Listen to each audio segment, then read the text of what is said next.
आपने पास हिस्ट्री नहीं देखते, आप सिर्फ है कि कंस्ट्रक्शन करने के चक्कर में रहते हैं कि भाई कंस्ट्रक्शन होनी चाहिए। सवाल हैं जो हम आपसे पूछना चाहते हैं, बार बार क्यों ही नेशनल हाईवे के ऊपर ही आप चेंज करें। ठीक है, अच्छी बात है, आपने बड़ी पुलियाँ चेंज जी। देखो, ये बेतुकी बहस मेरे से मत कर, अच्छा नहीं लगता। आपकी रूल्स क्या कहता है, गाइडलाइन क्या कहती है एज पर टेक्निकल के जब आपने सरिया या तो उसको साथ कंप्लीट करें, अगर सरिया आपने नंगा नहीं छोड़ सकते, अगर करना है तो उसको उसमें जंग लग रहा है नहीं लग रहा है, अगर उस बातों पे जाओगे तो मैं बहुत बड़ी डिबेट कर सकता हूँ, लेकिन मत करो।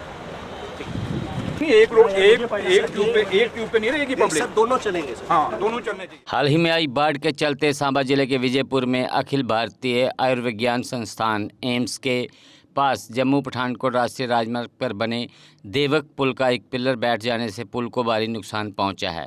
इसी सिलसिले में आज जम्मू कश्मीर के उप मुख्यमंत्री सुरेंद्र चौधरी ने मौके पर जाकर स्थिति का जायज़ा लिया। इस दौरान नेशनल हाईवे अथॉरिटी के वरिष्ठ अधिकारी मौजूद रहे। उप मुख्यमंत्री ने अधिकारियों से कहा कि वह इस मामले को गंभीरता को समझते हुए तत्काल प्रभाव से कार्रवाई सुनिश्चित करें ताकि पुल की मरम्मत और बहाली जल्द हो सके। चौधरी ने कहा कि कठुआ से लेकर जम्मू तक जहां आसपास के पुलों को बाढ़ से नुकसान पहुंचना बेहद चिंता का विषय है और इस पर सरकार गंभीरता से नज़र बनाए हुए है।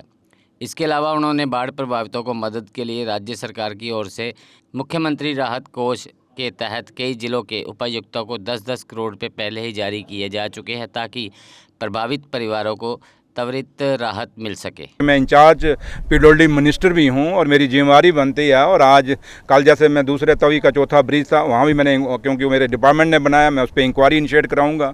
और काफ़ी सारी चीज़ों पे हम जो हमने पीडब्ल्यूडी ने खुद काम किए हैं, अगर वहाँ फॉल्ट हैं तो वो तो हम जो भी ऑफिसर होगा उसको बुक करेंगे। लेकिन जहाँ तक नेशनल हाईवे अथॉरिटी का ताल्लुक है, ये मानी हुई एजेंसी है और एक नाम है, देश का नाम इस एजेंसी के साथ जुड़ा हुआ है। ये एक मजाक हम नहीं होने देंगे जम्मू कश्मीर में। जम्मू कश्मीर ने जो ये आफत झेली है, ये जो डिज़ास्टर झेला है, ये इसी की वजह है कि हम एक बेताशा सड़कों का एक जाल बुन रहे हैं, फ्लाईओवर का जाल बुन रहे हैं, सड़कें बना रहे हैं, पुल बना रहे हैं, हमारी आबो हवा ख़राब हो रही है। लेकिन अगर वो ख़राब हो रही है, हमने चलो वो बर्दाश्त कर लिया, लेकिन कम से कम ये तो टिकने चाहिए। ये सवाल बहुत बड़ा है और जो आप बात कह रहे हैं, इस बात के साथ मैं खड़ा हूँ। और मेरी एक आदत है, मैं झूठ मार के यहाँ चिकनी चुपड़ी बातें करके नहीं जाऊँगा। जो भी कसूरबागा होगा, मैं इसके बाद मैं एक रिव्यू मीटिंग लूँगा नेशनल हाईवे अथॉरिटी की।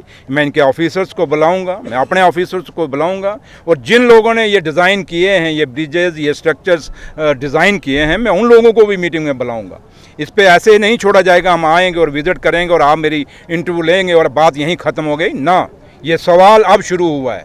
कल आज ये ब्रिज गिर रहे हैं, क्या गारंटी है कल जो ये फ्लाईओवर बना रहे हैं ये रिस्की नहीं है?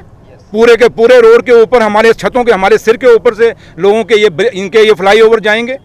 हम अपने लोगों को मरने के लिए छोड़ दें इनके लिए? ये सवाल कभी खड़ा नहीं होगा और ये हम नहीं होने देंगे। और ख़ासकर जब तक मैं इंचार्ज पीडब्ल्यूडी मिनिस्टर हूँ, जब तक उमर अब्दुल्ला सरकार खड़ी है, ये चीज़ें नहीं होने देगी। जम्मू कश्मीर के लोगों को हम रिस्क में नहीं डालने देंगे। जो भी इसके लिए अकाउंटेबल होगा उसकी अकाउंटेबिलिटी फिक्स करेंगे।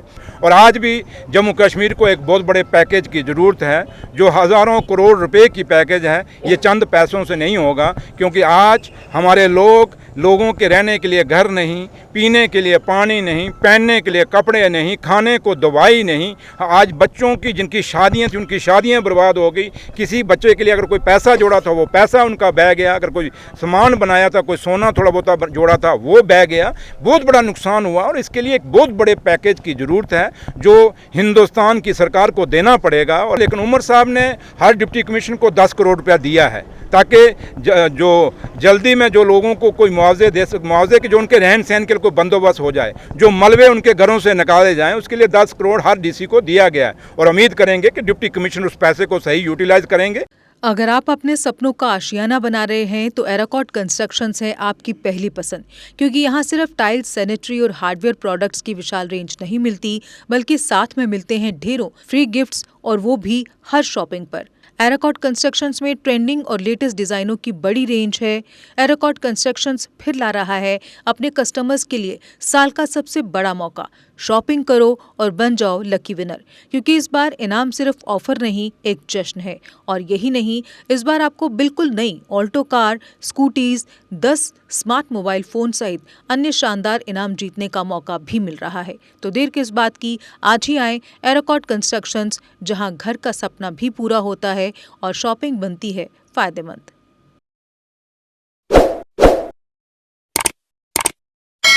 जम्मू कश्मीर की खबरों के लिए जुड़े रहिए GK अपडेट के साथ।